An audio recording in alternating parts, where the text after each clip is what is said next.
Vamos a una que es muy famosa en Mateo capítulo 25. Ponen conmigo Mateo capítulo 25. Y vamos a leer el versículo 1 al 13. Y no sé si pueden ponerse de pie y leemos por última vez. ¿Para qué? Asunto de concentración y enfoque. Puedes prender tu Biblia o puedes abrirla, porque no va a estar en la pantalla. Así que tendrás que abrir tu Biblia o prenderla. Y vaya conmigo a Mateo 25, del versículo 1 hasta el 13. Y voy a leer la palabra del Señor de la siguiente manera, con mucha reverencia, por favor. Dice Mateo 25: entonces, el reino de los cielos es semejante a 10 vírgenes que, tomando sus lámparas, salieron a recibir al esposo. 5 de ellas eran como prudentes, sabias, y 5 de ellas eran insensatas o necias. Las insensatas tomaron sus lámparas, pero no tomaron consigo aceite. Pero las prudentes tomaron aceite en su vasija, y subrayan aquí, juntamente con sus lámparas. Y tardándose el esposo, cabecearon todas las 10 y se durmieron las 10. Y a la medianoche se oyó un clamor que decía: aquí viene el esposo, salgan a recibirle. Entonces las 10 se levantaron, arreglaron sus lámparas, pero las insensatas se dieron cuenta que no tenían suficiente aceite y le dijeron a la prudente: dadnos un poco de vuestro aceite, porque si no, nuestra lámpara se va a apagar. Las prudentes respondieron diciendo: para que no estemos en la misma, que no me falte a mí y a ti, mejor vayan ustedes a comprar en la tienda, porque en la tienda hay. Versículo 10 dice: mientras ellas iban a comprar, vino el esposo, y las que estaban preparadas entraron con él a las bodas y se cerró la puerta. Después vinieron también las otras 10 vírgenes diciendo: Señor, Señor, ábrenos. Mas el esposo respondiendo dijo: de cierto os digo que no os conozco. Y el mensaje es: velad pues, porque no sabéis el día ni la hora que el Hijo del Hombre ha de venir.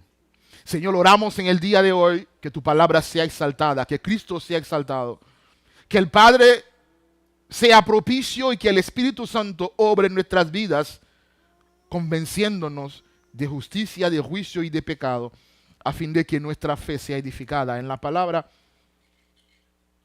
y que nuestras vidas sean ordenadas conforme a tu voluntad. Te damos gracias y te pedimos que nosotros seamos humillados, pero que tú seas exaltado, que seamos corregidos, pero que tú seas bueno, que no tengamos palabra humana, sino palabra de poder conforme el Espíritu Santo lo dé. En el nombre de Jesús. Amén. Bendiciones una vez más, familia. ¿Estamos listos, Quiero iniciar con una pregunta que dice: ¿alguna vez has tenido que esperar en una sala de espera? ¿Sí? Todo el que ha ido al médico alguna vez ha tenido que esperar en una sala, ¿verdad? Sentarte a esperar a alguien, sentarte a esperar una llamada, sentarte a esperar una oportunidad. Esperar. En República Dominicana, cuando vas a un hospital privado, que allá lo llaman clínica, es así que le llaman en dominicano hospitales privados, mayormente uno no va con citas previas. Uno va y atienden por orden de llegada. ¿Okay? Y el punto es que no solamente tú atienden por orden de llegada, tú vas a sentarte en la sala a esperar un médico que tú no sabes a qué hora llega. ¿Sí? Porque la mayoría de ellos trabajan en el sector público, van al hospital del Estado a trabajar, y cuando terminen su jornada, a las 12, las 2, las 3, cuando le den la gana, y que van a la clínica, a la práctica privada. Y a veces uno tiene que llegar a las 10 de la mañana para esperar un médico que llegue a las 3 de la tarde. Pero si había 5 gente que llegaron a las 9, te toca el turno 6, imagínate. Y está desde las 10 de la mañana, a veces hasta las 7 de la noche. esperando poder ver un médico. Y es muy frustrante a veces. Pero ¿sabes lo que es peor? Lo que es más frustrante, que a veces después de hacer toda esa espera, te dice la secretaria, el doctor llamó que no viene hoy. Porque se le complicó una cirugía, o el hijo le dio no sé qué, o el vehículo, algo. El doctor llamó que no viene hoy. Esas esperas, sin esperanza, a veces frustran. Pero si nosotros nos acercamos al pasaje que vemos en el día de hoy, que Jesús nos enseñó, no es el caso. Nosotros no estamos esperando algo que no va a llegar. Estamos esperando algo que ha tardado en llegar, pero seguro llegará.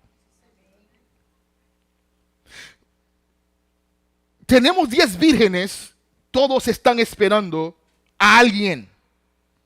Y la gran diferencia es cómo estamos esperando a este alguien. El famoso predicador puertorriqueño, muy conocido en el mundo, Gigi Ávila, ¿lo conocen? Gigi Ávila solía decir, Cristo viene pronto y solo aquellos que están preparados con el aceite del Espíritu Santo se irán con Él. No basta con ir a la iglesia, hay que tener una relación viva con Dios. Por lo tanto te pregunto, iglesia, ¿qué harías si supieras que Cristo regresa esta noche? ¿Qué harías si supieras que Cristo regresa hoy antes de que te hartes de arroz y carne? Antes de la 1, las 2 de hoy, ¿qué harías? Para nosotros responder esta pregunta en esta parábola, estoy obligado a analizar el contexto en el cual nace esta parábola. Y el contexto en el cual nace esa parábola comienza por lo menos en el capítulo 23 de Mateo, que acabamos de leer, el 25, 1 al 13, pero el contexto nace a partir del capítulo 23. En el capítulo 23 de Mateo, Jesucristo enseña tal vez la enseñanza más dura que Él ha enseñado en contra de la religión y en contra del moralismo hipócrita vacío sin contenido. En Mateo capítulo 23, Jesús regresa a Jerusalén, está a punto de ir a la cruz, es la semana de las fiestas más importante de Israel, la Pascua. Hay muchos turistas en la ciudad, hay muchos religiosos en el patio del templo, y Jesús desde esa plataforma se para en el patio del templo y da un discurso, señores. No lo dispararon ahí mismo porque no tenían armas. Si tuvieran una pistola, lo revientan ahí mismo. Y ese discurso me llama la atención que no está dirigido a los no creyentes. Ese discurso está dirigido a los religiosos, a los escribas y los fariseos. Los escribas son los que copian y hacen copia de la ley. No había fotocopiadora ni impresora. Cuando había que hacer una copia de la palabra de Dios para otra ciudad, para otro templo, otra sinagoga, alguien tenía que hacerlo a mano. Y los escribas son los que hacían ese trabajo y por lo tanto conocían mucho la ley. Como conocían mucho la ley, copiando la ley, funcionaban como una especie de jurado. Cuando había que juzgar a alguien, ellos entonces eran los testigos que decían si esa persona caminaba según la ley o no. Luego estaban los fariseos, que eran otro grupo de religiosos que amaban más la palabra de Dios que lo que amaban a Dios. Amaban más la apariencia de piedad que la piedad real. Y Jesús le habla a esos dos grupos de personas en Mateo 23 con ese discurso. Y dice versículo 1, entonces habló Jesús a la gente y a sus discípulos diciendo, escucha, en la cátedra de Moisés, o sea, los escribas y los fariseos saben mucho de la ley de Moisés. Ellos se sientan en la cátedra de Moisés. Así que todo lo que os digan que guardéis, guardadlo y hacerlo. Mas no hagáis conforme a sus obras, porque dicen y no hacen. Es fácil decir, pero hay que tener compromiso y valentía para hacer. Entonces ellos decían mucho porque sabían mucho, hacían poco porque no tenían carácter, no tenían integridad. Y el versículo 13 de Mateo 23 de Jesús dice, escucha, pobre de vosotros, escribas y fariseos hipócritas, porque cerráis el reino de los cielos delante de los hombres, pero ni ustedes van a entrar. Ay de vosotros, escribas y fariseos hipócritas, porque devoráis la casa de las viudas y como pretexto hacéis largas oraciones como si eso era suficiente. Ay de vosotros, pobres de vosotros, escribas y fariseos hipócritas, versículo 15. Porque recorréis mal y tierra para convertir a uno. Y cuando ese se convierte, ustedes lo devuelven al infierno. 16. Pobre de vosotros, escribas y fariseos hipócritas, guías a ciegos. Y ustedes dicen, si uno jura por el templo, eso no es nada. Pero si uno jura por el oro del templo, es deudor, porque a ti te importa más el dinero que la santidad de Dios en el templo. Hipócritas. Y ahí los llama Jesús en el versículo 17, insensatos. Yo estoy construyendo contexto. Y Jesús usa la palabra insensatos y ciegos en el 16, que es la palabra que veremos más adelante en el 25. Versículo 23, Mateo 23 dice, pobre de vosotros, escribas y fariseos hipócritas, porque diezman de la menta, que no es mucho, y del eneldo, pero de ahí dejan lo más importante, que es la justicia, la misericordia y la fe. Hipócritas. Ay de vosotros, escribas y fariseos hipócritas, porque sois semejantes a sepulcros blanqueados. Verso 27. Que por fuera a la verdad se muestran hermosos, mas por dentro están llenos de huesos de muertos y de toda inmundicia. Eso es fuerte, eso. Y el 33 Jesús dice, serpientes, generación de víboras, ¿cómo escaparéis de la condenación del infierno? Así le habla Jesús a los religiosos de su época, que viven una apariencia de piedad, fingiendo, pretendiendo, pero con sus acciones niegan la eficacia de la piedad. Aquellos que señalan a todo el mundo, pero se olvidan que mientras señalan con un dedo, hay 3 dedos apuntándolos a ellos. Se creen superiores, pero en secreto viven en oscuridad y saturados de pecados ocultos. Amada iglesia, amada y querida familia Fuente de Salvación, no seamos como los fariseos y escribas. No seamos como esos religiosos. Estoy totalmente seguro que esta palabra es un llamado de atención a la iglesia de hoy, la iglesia de este tiempo, la iglesia de esta generación. Si queremos nosotros tener autoridad moral para predicar a los jóvenes en este mundo, somos llamados a ser auténticos, a ser reales y a ser verdaderos. Porque si hay una cosa que esta generación odia, es la hipocresía. Donde hay mucha apariencia y no esencia, le hacemos un flaco servicio al evangelio. Cuando eres un cristiano solamente de teoría, pero en la práctica niegas a Jesús, dice Jesús que tú eres un hipócrita. Cuando predicas del amor al prójimo, pero cuando te toca amar al prójimo, lo rechazas, ¿qué eres? Cuando sabes lo que es bueno y no lo haces, ¿qué dice la Biblia que somos? Díganlo. Cuando oramos para que se conviertan las naciones, pero cuando las naciones se acercan a nuestras iglesias y nos incomodan, se sientan en nuestro asiento, hablan con acento que no entendemos y nos molestamos y rechazamos las naciones, ¿qué somos? Cuando tiramos la piedra, escondemos la mano y nos hacemos el loco. ¿Han visto los 3 monos?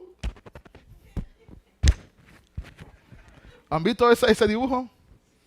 Que no vemos, no escuchamos ni hablamos. Como no me afecta eso, no se tiene nada que ver conmigo, no voy a hablar nada, no voy a decir nada, ni voy a escuchar nada. Cuando decimos que amamos a Dios y vivimos una espiritualidad de mínimo compromiso, diezmamos la menta, pero nos olvidamos de la misericordia, la fe y la justicia, dice Jesús que somos sepulcros blanqueados. Y eso es grave, señores. Cuando aplaudimos el abuso, cuando cerramos nuestros oídos al clamor del desamparado, del huérfano, la viuda, del extranjero, dice Jesús que eso no está bien. Cuando condenamos la borrachera, condenamos la homosexualidad, y yo también lo hago, condenamos el pecado, sí, pero después aplaudimos el chisme. Eso es el hipócrita.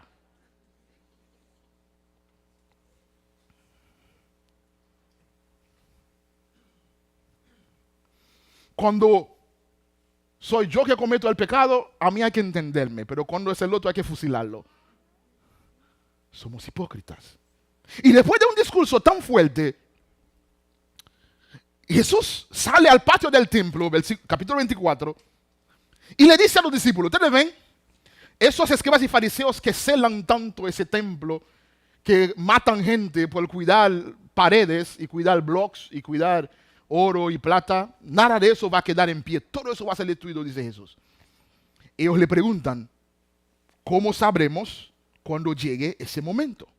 Y todo el capítulo 24, Jesús comienza a darles a ellos lo que son las señales del fin. Le dice, mira, vendrán falsos profetas, oirán de guerras, de rumores de guerra, habrá epidemia, habrá pandemia, habrá hambre en la tierra, habrá muchos movimientos migratorios que la gente no podrá vivir en su país y tendrá que ir a vivir en otros lugares.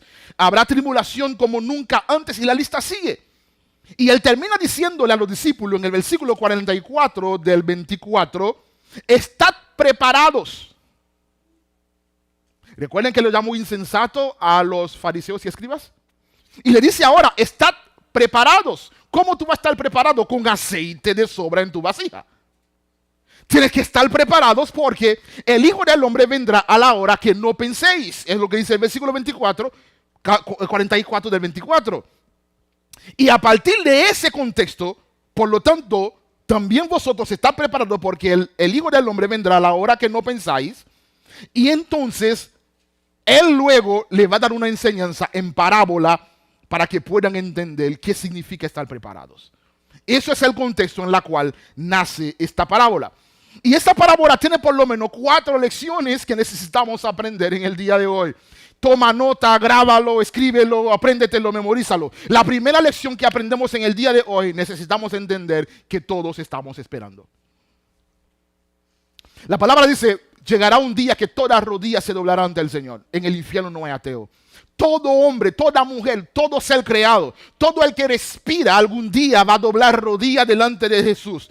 Toda lengua confesará, pero algunos confesarán en el infierno, otros confesarán en la gloria eterna. Todos estamos esperando, que lo creas o no, que lo quieras o no, que lo entiendas o no, y que no sé. Pero la palabra enseña que todos estamos esperando, pero esa espera no puede ser una espera pasiva, tiene que ser una espera activa. Los sabios, las sabias, las prudentes, las sensatas, al igual que las insensatas, la palabra dice, salieron. Las 10 tomaron sus lámparas y aceite extra, 5 prudentes, y salieron, caminaron. Es una acción. Salieron a recibir al esposo. Tú no puedes sentarte a esperar que Cristo viene rascándote la cabeza y rascándote la panza. No puedes hacer eso. Hace unos 50, 70 años, una generación fue dañada por completo porque alguien le dijo a un grupo de jóvenes, no estudien ni trabajan porque Cristo viene. Qué tremenda maldición, qué tremendo error. Esperar a Cristo no es una espera pasiva. Es una espera activa. Mientras esperamos, porque todos estamos esperando, tenemos que trabajar, tenemos que comprar casa, hacer negocio, hacer ministerio, predicar el evangelio, plantar iglesias, levantar familia, criar niños, criar familia para la gloria de Dios, porque estamos esperando activamente. La iglesia de Cristo no es un cuerpo muerto, no es un cuerpo pasivo, es un cuerpo activo, es un cuerpo que constantemente hace activismo, porque si la iglesia se detiene, Cristo está parado. Y Cristo no se va a parar, la iglesia tiene que moverse. No existe eso de un cristiano pasivo, un cristiano que no se involucra. ¿Qué Biblia leíste? ¿Qué Biblia leíste? Porque yo vi a Daniel involucrándose. Yo vi a Sadrach, Mesach y Abednego involucrándose. Yo vi a Esther. Si perezco, que perezca. Si me van a cortar la cabeza, que me la corten. Pero cuando mi pueblo está en peligro de ser exterminado, yo no puedo quedarme callado, sentado en el palacio del rey. Y Jesús no se cayó. Juan el Bautista no se cayó. Cuando vio que el rey Herodes había robado la esposa a su hermano Felipe, le dijo, mira rey, lo que hiciste está incorrecto. Devuélvele esa mujer a tu hermano. Aunque eso le costó la cabeza. No existe eso de cristianos pasivos. Como cristianos tenemos que ser activos. Cristo nos envía al mundo a movernos en una misión. Mientras esperamos al novio, tenemos que dejar de lado la apatía, la pasividad y actuar, porque somos los músculos del cuerpo de Cristo. Somos la mano de Dios, somos los pies de Dios, somos la voz de Dios. No podemos sentarnos, le quitamos movilidad a la misión de Dios. Estudien ciencia, derecho, medicina, trabajo social, defienden a los pobres, defienden a los débiles, levanten la voz. Mientras esperamos, debemos esperar activamente. Así que cásense, tengan hijos, para la gloria de Dios. Traigan muchos bebés a la iglesia. Compre casa, levanta negocio, viaja, conoce el mundo, levanta ministerio, sirve en la iglesia local, sirve en la junta de vecinos, participa en las juntas del consejo de la ciudad, levanta la mano, da tu opinión. El día de las elecciones, sal, vota. Sé la voz de los que no tienen voz. Habla por los que no pueden hablar. Pelea por los débiles. Lucha por la justicia, la misericordia y la verdad. Porque dice Jesús, si diezmamos de la menta y no hacemos caso a la justicia, la misericordia y la fe, somos hipócritas. Sale de la cueva, iglesia. Sale de la cueva, por favor. Sale de la sombra y actívate en el nombre de Dios. Actívate en el nombre de Jesús para hacer lo que Dios te llamó a hacer con el poder que Dios ha derramado en ti. Jesús le dijo a los discípulos, no se mueven de Jerusalén porque no pueden solo. Quédense allí hasta que sean revestidos del poder de lo alto. Pero cuando reciben poder de lo alto, poder del Espíritu Santo, seremos testigos. Vamos a hablar, el testigo habla, el testigo testifica. Seremos testigos en Judea, Jerusalén, Samaria y hasta Cleveland. Así que abre tu boca y habla. Y hazlo ahora. Si estamos esperando tener nuestra vida arreglada para servir a Dios, nos va a llevar el diablo. ¿Quién aquí tiene la vida arreglada? Yo no. ¿Conocen a alguien que tiene su vida resuelta? No conozco a uno. Y mira, conozco gente muy rica. Pero tienen otras cosas que no voy a decir ahora. No esperes que tu vida sea arreglada para servir a Dios. No esperes tener todo resuelto, ni toda la respuesta para servir a Dios. Nadie la tiene. Pastor, es que yo tengo que terminar de criar. Ajá, que Dios te bendiga. Tengo que terminar la universidad. Otros dicen que tengo que terminar la separación o volverme a casar. Otros, no sé, terminar de pagar la casa. Todos tenemos mil cosas, pero no podemos esperar tener todo resuelto para servir al Señor. Mientras esperamos, tenemos que esperar activamente. Amén. La segunda verdad que vemos en el pasaje es, hay una gran diferencia entre la apariencia y el carácter. Y el problema con las 5 prudentes y 5 insensatas no era de vestido. Las 10 estaban vestidas iguales. De blanco, con su corona, con su maquillaje. Se veían como 10 princesas impecables esas 10 doncellas. Pero las insensatas tomaron simplemente sus lámparas. No tomaron aceite. Mas la prudente tomaron aceite en sus vasijas juntamente con sus lámparas. ¿Ok? La apariencia exterior puede ser fingida, puede ser imitada, puede ser actuada, pero la esencia se refleja por sí mismo en el tiempo. ¿Tú sabes cuándo se reflejó la diferencia entre 5 prudentes y 5 insensatas? Con la tardanza del novio. Si el novio llega a tiempo, entran las 10. Pero como el novio tardó, 5 se quedaron sin aceite. El tiempo revela donde hay esencia, el tiempo revela si solamente fue apariencia. ¿Alguien me entendió? Donde solamente hay apariencia, el tiempo lo va a delatar. Pero donde hay esencia, el tiempo lo va a confirmar. Le decía hace 2 domingos que cualquiera finge por un tiempo. Otros fingen por mucho tiempo, pero nadie finge todo el tiempo. ¿Qué me le hicieron? Déjala tranquila. Por un tiempo entonces, las sabias y las necias se vieron iguales. Pero pasado el tiempo, hay 5 que resaltaron, que sobresaltaron. El problema de la falta de aceite se manifestó. Y se manifestó en el tiempo. El tiempo fue lo que reveló la diferencia entre quién estaba lista y quién no estaba lista. El tiempo va a revelar la diferencia entre quienes en este lugar están listos y quienes no estamos listos. Cualquiera se mueve por emoción, levanta la mano y repite una oración. Cualquiera se mueve por emoción y llora ante la presencia de Dios. Cualquiera se mueve por emoción y comienza a servir en un ministerio. Pero el tiempo determina el que persevera y el que no persevera. El tiempo dirá si soy cristiano o no. El tiempo dirá si tengo aceite solamente en mi lámpara o también tengo aceite de reserva en mi vasija. Porque yo puedo fingir la fe, puedo fingir la piedad, puedo fingir el testimonio. Pero pasado el tiempo, la esencia se revela. Cierra tus ojos y pregúntale a Dios. Piensa que Dios está frente a ti. Dile, Señor, ¿soy apariencia o soy esencia? Porque pasado el tiempo, las insensatas se quedaron sin aceite. Ahora, hay un giro en la historia muy interesante. Cuando fueron las insensatas a pedirle aceite prestado a las sabias. Y las sabias le dicen, para que no nos falte a vosotras y a nosotras, mejor vayan por ahí y compren donde venden. ¿Sí?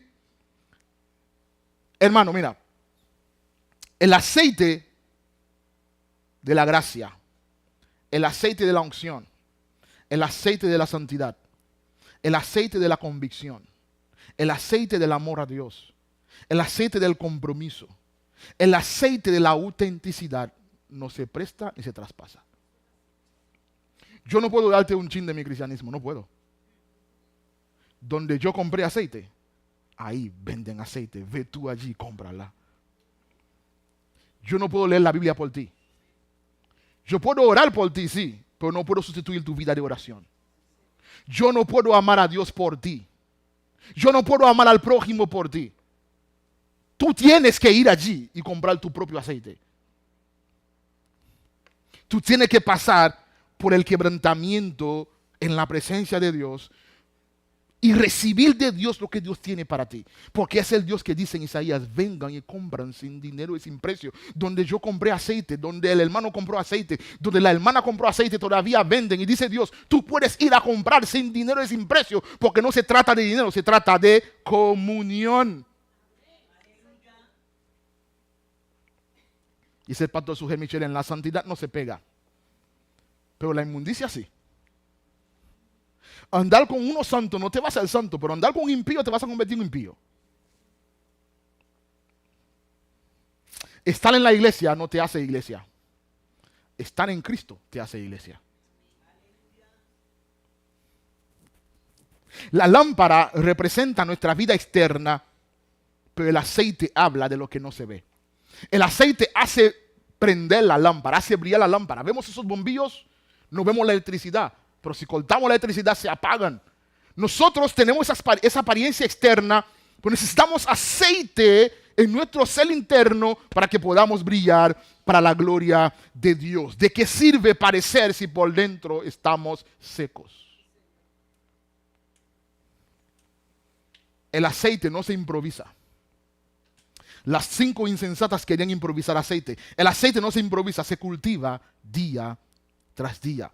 Porque llegará un día, el día menos esperado. El día que tú estás en tu mundo y yo estoy en mi mundo, quitado de bulla, haciendo lo que bien nos parece. De sorpresa, como ladrón en la noche, se escuchará un grito. Versículo 6. Aquí viene el esposo, salgan a recibirlo. Te pregunto, ¿tu lámpara estará encendida o apagada? Cantábamos un corito antes que decía, pon aceite en mi lámpara, Señor. Pon aceite en mi lámpara, Señor.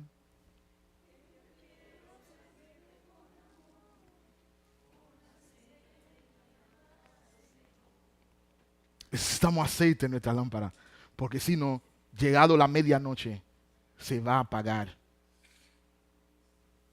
A eso yo lo llamo, verdad número 3, un llamado inesperado. Un llamado inesperado, un llamado sorpresivo. A la medianoche, salgan a recibir al novio porque ya llegó. Segunda de Pedro dice, capítulo 3, versículo 9, el Señor no retarda su promesa, según algunos la tienen por tardanza, sino que Dios es paciente para con nosotros. La paciencia de Dios puede parecer infinita, pero tiene fecha de vencimiento. No queriendo que ninguno perezca. Cristo no vino ayer porque no quiere que tú perezcas, porque ayer no tenías aceite.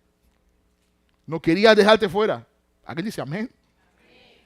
Si Cristo hubiera venido hace 20 años atrás, yo me quedo fuera porque no tenía aceite. Y tú y yo necesitamos tener aceite para cuando llegue, todos podemos entrar. Sabemos muchas fechas nosotros.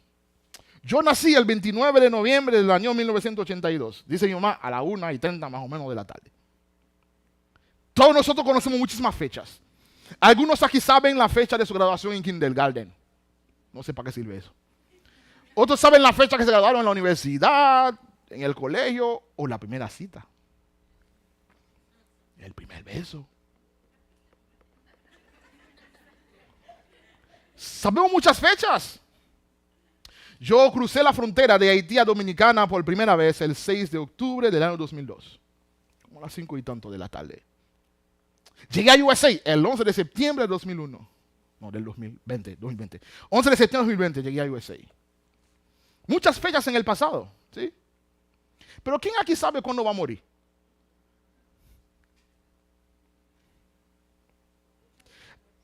La única fecha del futuro que conocemos es cuando vence la licencia. No conocemos nada de lo que va a pasar mañana. Versículo 13 dice, velad pues, porque no sabéis el día ni la hora en que el Hijo del Hombre ha de venir. El novio puede tardar, pero vendrá. La espera puede ser larga, pero no será eterna. Que el momento, el día menos esperado, vamos a escuchar sonido de trompeta, el cielo se va a abrir, habrá manifestación de gloria, de trueno, de terremoto, de todo tipo de cosas profetizadas, y Cristo viene por su iglesia y tú puedes estar seguro que ese día va a ser glorioso. La prosperidad del creyente no consiste en los bienes que acumula en esta vida, sino en acumular aceite para entrar en la gloriosa y eternas fiestas de Dios cuando llegue el día final. Acumula unción, acumula gracia, acumula comunión, acumula presencia, acumula relación con Dios. Lee la palabra, ama al prójimo, practica la justicia, la misericordia, la verdad. Crece en fe, crece en todo lo que Dios ha puesto para ti en la palabra, porque es lo único que valdrá en el día final.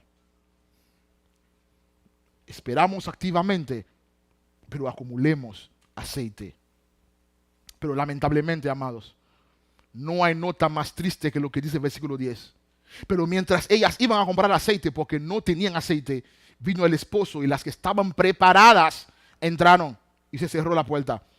Y después vinieron también las otras vírgenes diciendo, Señor, Señor, ábrenos. Mas el Señor respondió diciendo, de cierto os digo que no te conozco. Que es la última verdad del pasaje, la más triste. Nunca os conocí. Eso es una sentencia desconsoladora. Nunca os conocí. Eso debe ser la frase más radical de toda la Biblia con respecto a la respuesta que puede dar Jesús cuando llegue el día final. Iglesia, ¿te conoce Dios? Cierra tus ojos y dile, ¿me conoce Dios? ¿Has hablado suficientemente con Él que puedes reconocer tu voz en la oscuridad? ¿Has compartido tanto con Él que conoce tu intimidad, que conoce tus secretos, que conoce tus dolores, que conoce tus peticiones? ¿Dios conoce tus peticiones? ¿Dios sabe de que tienes necesidad? ¿Se lo ha dicho? ¿Dios sabe cuáles son tus temores? ¿Conoce Dios qué es lo que te avergüenza? ¿Se lo ha dicho? ¿Conoce Dios qué es lo que te alegra? ¿Le has dicho a Dios qué vas a comer hoy? ¿Le dijiste a Dios la ropa que te pusiste hoy para venir a la iglesia? Dios sabe lo que sientes en tu corazón, en tu alma, en contra de ese que te lastimó, que te maltrató, que te golpeó, que te traicionó. Lo que sientes por mamá, por papá, por tío, por abuelo o por el vecino. ¿Lo sabe Dios? Porque si Dios no sabe nada de ti, Dios no te conoce. Si yo no sé nada de ti, no te conozco. Te he visto. La gente que yo conozco, yo sé algunas cosas de ellos. Conozco algunas de ustedes acá y sé algunas cosas de ustedes de acá. Pero mi esposa no puede decir que me conoce si no sabe cuál es mi comida favorita. Por lo menos eso, ¿no? Te conoce Dios. 1 Corintios 9:26 dice, por eso yo corro cada paso con propósito, dice Pablo. No solo doy golpe al aire, disciplino mi cuerpo como lo hace un atleta, lo entreno para que haga lo que debe hacer. De lo contrario, me temo que después de predicarle a otros, yo mismo quede descalificado. Dios me libra. Que llegado el día, me dice Jesús que no me conoce después de predicar aquí a ustedes por 20, 30 años.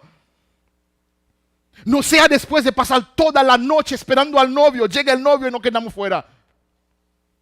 Eso sería lo más triste, lo más desgarrador que nos podría pasar. Pobre de nosotros.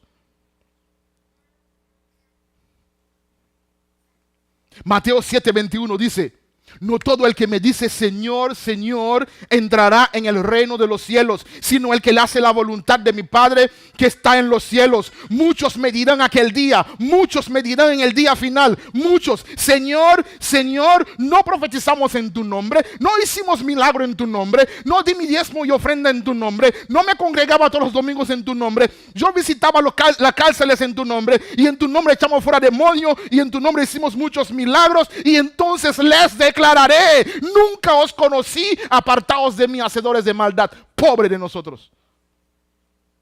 ¿Te conoce Dios? ¿Te conoce Dios? Lucas 13:25.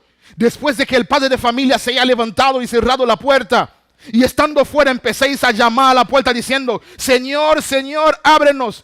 Él respondiendo os dirá, no sé de dónde sois. Entonces comenzaréis a decir, delante de ti hemos comido, bebido y en nuestras plazas enseñaste. Pero os dirá, os digo que no sé de dónde sois, apartaos de mí todos vosotros, hacedores de maldad. ¿Te conoce Dios? Salmo 1:6, porque Jehová conoce el camino de los justos, mas la senda de los malos perecerá. ¿Te conoce Dios?